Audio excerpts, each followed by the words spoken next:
Oxirgi paytlarda bizga murojaatlar qilganda bemorlar yoshi kattami, o'rta yoshdagi va kichik yoshdagi bemorlar 99% holatlarda bemorlar o'z qonini quyuqligidan shikoyat qilishadi.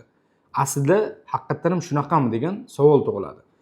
Biz qon analizlarini bir nechta ko'rsatkichlari qon quyuqlik belgisini yoki suyuqlik belgisini ko'rsatishda standart analizlardan kelib chiqib vrach sifatida xulosa qilamiz. Lekin umumiy holatda qon quyuqmi yoki suyuq bo'lsa ham quyuqlik belgilarini ko'rsatish mumkinmi degan savollar tug'iladi. Albatta mumkin. Bu holatda qon quyuqlashishini asosiy 5 ta belgisini ko'rib chiqqanimizdan keyin albatta bu haqida sizning fikringiz o'zgaradi. Xo'p, qon quyuqligini birinchi belgisi bu oyoq qo'llarda uvish holatlari. Hech qanaqa sababsiz. Ya'ni umurtqa kasalliklari yo'q, insult holatlari yo'q, qon bosimi ko'tarilib tushish holatlari yo'q.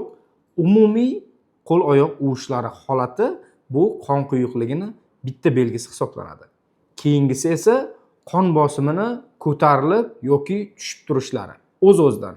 Asabiylik yo'q, qanaqadir stress holatlari kuzatilmayapti yoki bo'lmasa uyqu normada, lekin sizda umumiy holsizlik holatlari bor. Mana shu uyqu buzilishlari, asabiylik, stress yo'q, lekin sizda qon bosimi o'z-o'zidan ko'tarilish yoki tushish holatlari kuzatilishi mumkin. Bu ham qon quyuqlashganining bitta belgisi hisoblanadi. Keyingi holatda umumiy holsizlik va charchoq. Ertalab turganingizda odam bodri, ya'ni tetik bo'lib turish kerak aslida.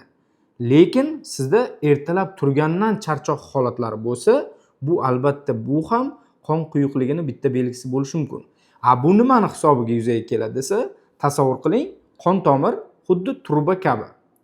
Uni ichida oqayotgan suyuqlik qancha quyuq bo'lsa, shuncha qon reologiyasi, ya'ni suyuqlikning aylanishi shuncha sekin kiradi, kechadi va kichik kapillyar qon tomirlarga uni qonni to'liq yetib borishi kamayganligi hisobiga to'qimalarda kislorod tanqisligi yuzaga keladi.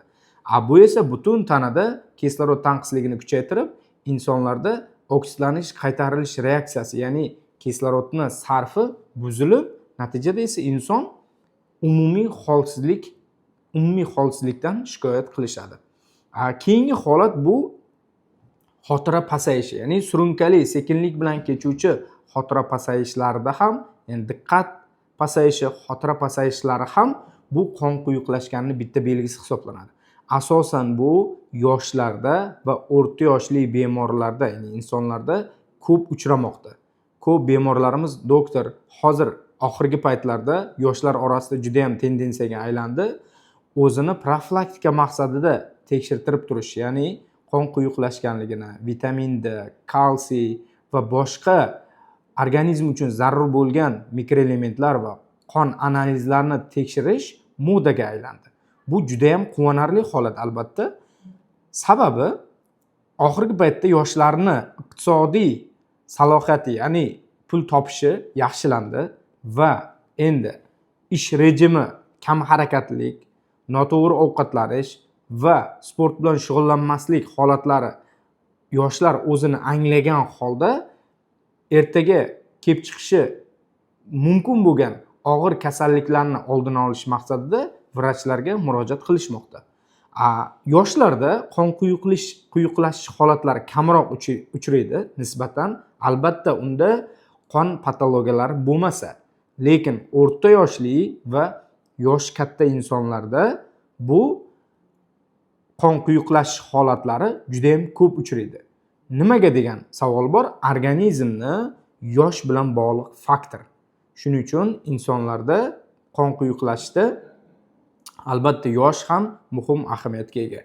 Endi koronavirus pandemiyasidan keyin asorat sifatida qon quyuqlash holatlari ham juda ham ko'paydi.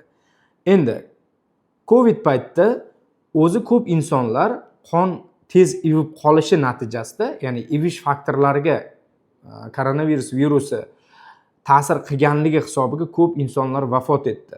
Shuning uchun koronavirus pandemiyasidan keyin yosh katta insonlarning qon suyultiruvchi preparatlarni palab partish ichish holatlari ham ko'paydi.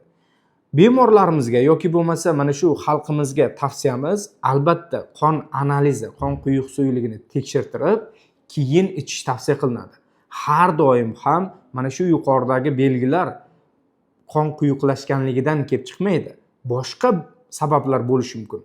Bu holatda faqatgina analizlar topshirilib, shifokor ko'rilib, shifokor nazoratida konsultatsiyasini olib, keyin to'g'ri taktika qilib yechim berish kerak bo'ladi. Aziz do'stlar, videomiz foydali bo'lgan bo'lsa, yaqinlarga ulashib qo'yishni unutmang.